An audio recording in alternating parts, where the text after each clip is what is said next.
This week, I'm in Brighton for a combination of work and pleasure. Now, one thing I can't help but notice since being here in Brighton is just how many businesses are going under.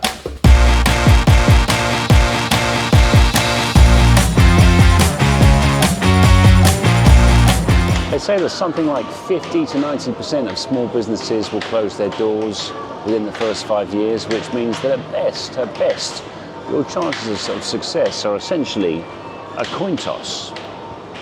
So, today, we're going to look at what you can do to try and make sure that your small business is a success in 2025.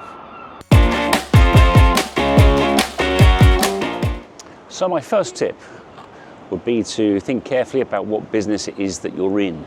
I'm going to do that by writing out a mission statement and a set of objectives for the first 6 or 12 months of trading at least, and having that as a sort of North Star that can literally sit on the wall, ideally, live on the wall, can be something that you look at and refer to every day to assess whether the decisions you're making are taking you a step closer towards that mission and the objectives, or a step further away. And I know that might seem like overkill, especially if you're a solopreneur and there's nobody else in your business, but it really does help you think and behave more intentionally. And as your business grows, it will create a shared sense of purpose for everybody in the organization.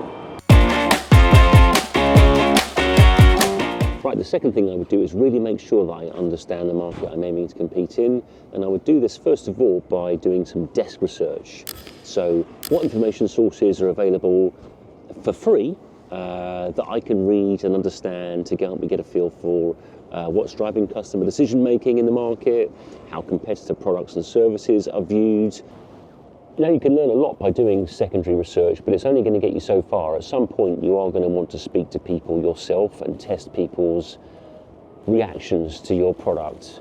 If need be, start with friends or family and just network out from there. Place your product or service with people, get them to experience using it, and then interview them. Just ask them about their experience, ask them about, what was good about it, bad about it, ask them how they would improve it, ask them how they view your brand and product versus the competition.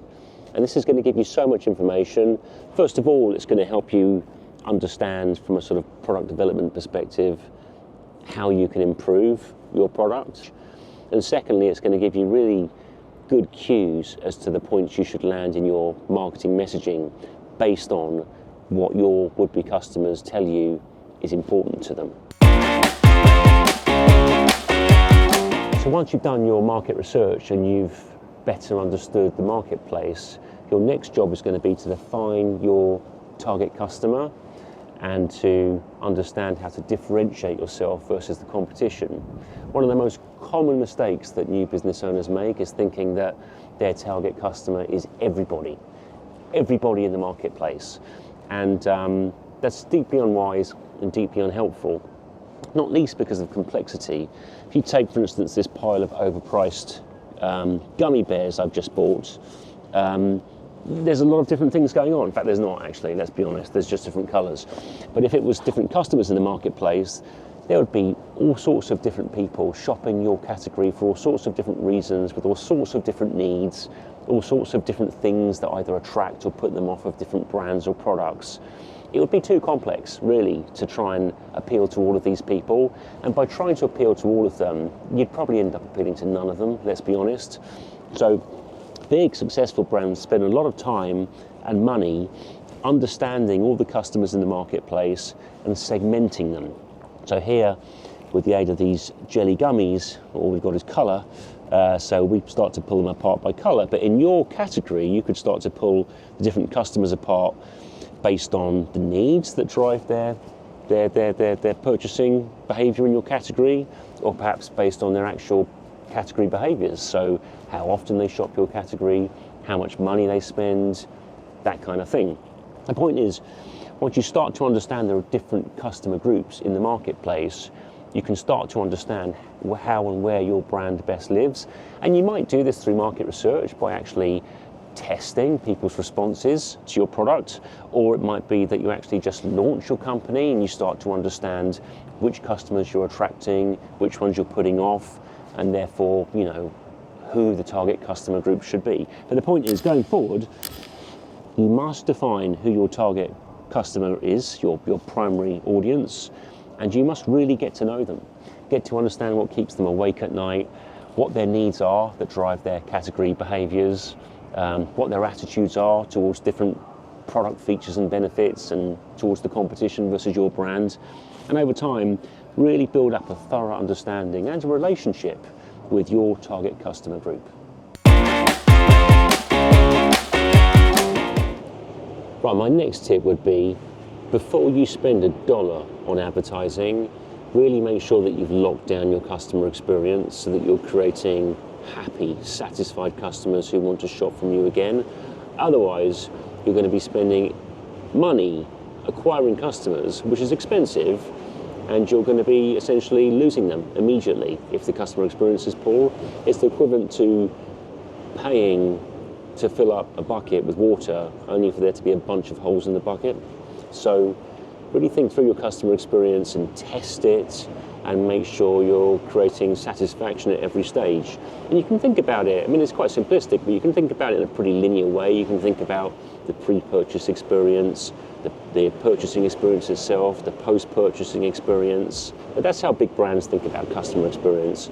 And then make sure that each stage of that experience, they understand what the customer needs are, what potential pain points are that customers are experiencing along that journey, and just genuinely trying to sort of mitigate that pain and to create satisfaction at each stage. Because ultimately, if you're going to pay money to acquire new customers, you want to make sure that once they've purchased from you, they then become advocates for your brands, they tell other people, and when the time comes, they also purchase again themselves. So that's something you really must do before you go wasting money on advertising.